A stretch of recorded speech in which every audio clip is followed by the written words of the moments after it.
እስኪ አንድ ጥያቄ ልጠይቃችሁ። አንዲት ሴት በወጣትነት ውበቷ በወንዶች ገዳም ውስጥ ተደብቃ ለ40 ዓመታት እንዴት ልትኖር ትችላለች? ሴትነቷን ተፈጥሯንና ማንነቷን ቀብራ በመነኮሳት መካከል እየኖረች አንድም ቀን ሳትጠረጠር እንዴት መቆየት ትችላለች ብላችሁ ታስባላችሁ? ይህ የፊልም ታሪክ አይደለም። ይህ በታሪክ መዝገብ የሰፈረ ሲሰሙት የሚያስደነግጥ መጨረሻው ደግሞ እንባን የሚያራጭ የአንዲት ብርቅዬ ሴት ታሪክ ነው። ወንጀል ሳትሰራ እንደ ወንጀለኛ የተቆጠረች ሴት ሆና ሳለ አባቴ ሆይ እየተባለች የኖረች በመጨረሻም ደግሞ ከሞተ ስጋዋ ተአምራዊ ድምጽ የተሰማላት የዚች ወንድ መነኩሴ ታሪክ እርሷ ማን ናት? ለምንስ ይህን ከባድ ውሳኔ ወሰነች? አብራችሁን ቆዩ፣ መልሱን ታገኙታላችሁ። ለቻናላችን አዲስ ከሆናችሁ ሰብስክራይብ በማድረግ ይህንን አስደናቂ ታሪክ እንጀምር።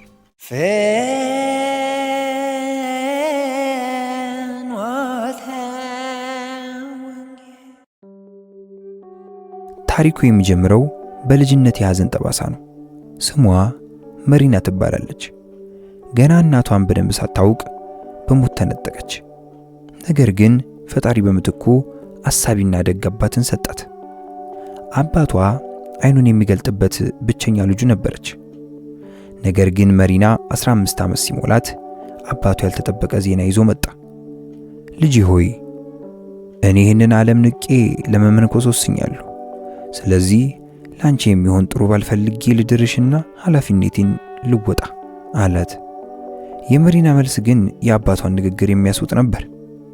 በቁርጠኝነት ተመለከተችውና እንዲህ አለችው፣ አባቴ የአንተን ነፍስ ልታድን ስትል የኔን ነፍስ ለዓለም አሳልፈህ ትሰጣለህን? በፍጹም። አንተ ወደ ገዳም ከገባህ እኔም ካንተ ጋር እገባለሁ። አባቷ ደነገጠ። ልጄ ይህ እንዴት ይሆናል? በዘመናችን ያሉት ገዳማት የወንዶች ብቻ ናቸው። አንዲት ሴት በተኩላዎች መካከል እንዴት ትኖራለች? አላት። መሪና ግን መፍትሄው በእጇ ነበር። አባዬ አትጨነቅ፣ ጸጉሬን እላጨዋለሁ፣ የሴት ልብሴን አውልቄ ወንድ ለብሳለሁ፣ ስሜንም ቀይሬ ማርያም ሳይሆን መሪና ትለኛል፣ ማንም አያውቅብኝም አለችው። አባትና ልጅ ያላቸውን ንብረት ለድሆች መጽውተው ወደማይታወቁበት ሀገር ተሰደዱ። በገዳሙም አባ መሪና እና ልጁ ተብለው ተቀባይነትን አገኙ። መነኮሳቱም ጢም አለመውጣቷን አይተው ጃንደረባ ይሆናል ብለው አለፉ እንጂ ማንም ሴትነቷን አልጠረጠረም። ጊዜው ነግዶ የአባቷ የመሞቻ ቀን ደረሰ። ከመሞቱ በፊት ግን ለአበምኔቱ ወይም ደግሞ ለገዳሙ አለቃ አንድ አደራን ሰጠ።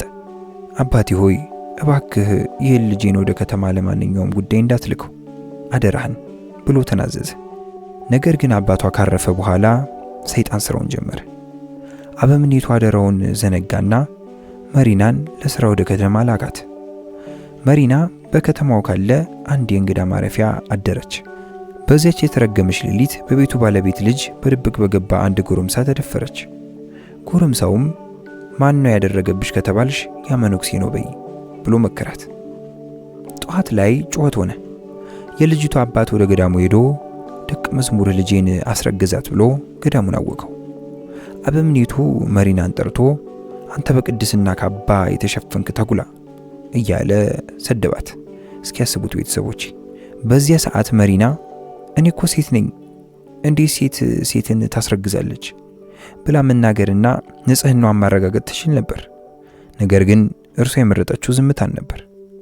የገዳሙ ክብር እንዳይጎርፍ፣ የአባቷ አደራ እንዳይፈርስ ያልሰራችውን ወንጀል አመነች። አባቶቼ ወጣትነት ሳሳስቶኝ ነው ይቅር በሉኝ ብላም ተንበረክካ አለቀሰች። ፍርዱ ግን ጨካኝ ነበር። ያለምንም ርኅራኄ ከገዳሙ ተባረረች። የገዳሙ በር ከኋላዋ ተዘጋ። ለቀናት በረሃብና በብርድ ተቀጣች። ከወራት በኋላ ያቺ የደፈራት ሴት የወለደችውን ሕፃን ይዛ መጣችና የሰራው ኃጢአት ነውና አሳድገው ብላ ወርውራላት ሄደች። መሪና ያን ጡት የሚጠባ ሕፃን ታቅፋ ከገዳሙ ደጅ ወርቃ ለ3 ዓመታት ለመነች። ሰዎች ዝሙተኛው መነኩሴ እያሉ ይተፉባን ነበር። እርሷ ግን ህመሟን ውጣ ለልጁ ወተት እየለመነች አሳደገችው። ከ3 ዓመት መከራ በኋላ አበምኔቱ አዘኑላትና ወደ ገዳሙ አስገቧት። ነገር ግን እንደ ቀድሞ በክብር ሳይሆን ውሃ እየቀዳችና እየጠረገች እንድትኖር ተፈረደባት። ለ37 ዓመታት እንደ ወንድ እየተቆጠረች በድብቅ ሴትነቷን ይዛ በንጽህና ኖረች። ያ ያሳደገችው ልጅም አድጎ የገዳሙ መነኩሴ ሆነ። የእውነት ቀን ደረሰ። ቅድስት መሪና በህመም አረፈች። መነኮሳቱ ስጋዋን ሊቀብሩ ሲያዘጋጁ ልብሷን ገለጡ። ያኔ አይኖቻቸው ማመን አቃታቸው። አባ መሪና እያሉ ሲጠሩት የነበረው ዝሙተኛ ብለው ያባረሩት ሰው ወንድ ሳይሆን ሴት ሆና ተገኘች። አበምኔቱ ራሳቸውን ይዘው መሬት ላይ ተደፉ። ወይኔ በንጹህ ሴት ላይ እንዴት ያለ ግፍ ፈጸምን እያሉም ዋይታቸውን አቀለጡት። መነኮሳቱ ሁሉ በጸጸት አለቀሱ። በዚያ ሰዓት አንድ አስደናቂ ተአምር ተፈጠረ። ሁሉም ከሬሳው ፊት ተደፍተው ስለ እግዚአብሔር ብለሽ ይቅርበኝ እያሉ ሲለምኑ ከሞተው ስጋዋ እግዚአብሔር ይቅር ይበላችሁ የሚል ድምፅ ተሰማ።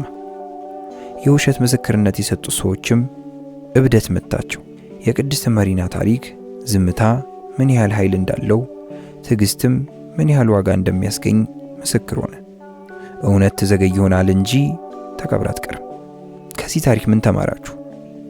ንጽህናዋን ለማስመስከር እድሉ እያላት ስለሌላው ክብር ስትል ዝም ማለቷን እንዴት አያችሁት? ሐሳባችሁን በኮሜንት ላይ አስፍሩልኝ። ታሪኩን ከወደዳችሁት ላይክ ማድረግ እንዳትረሱ።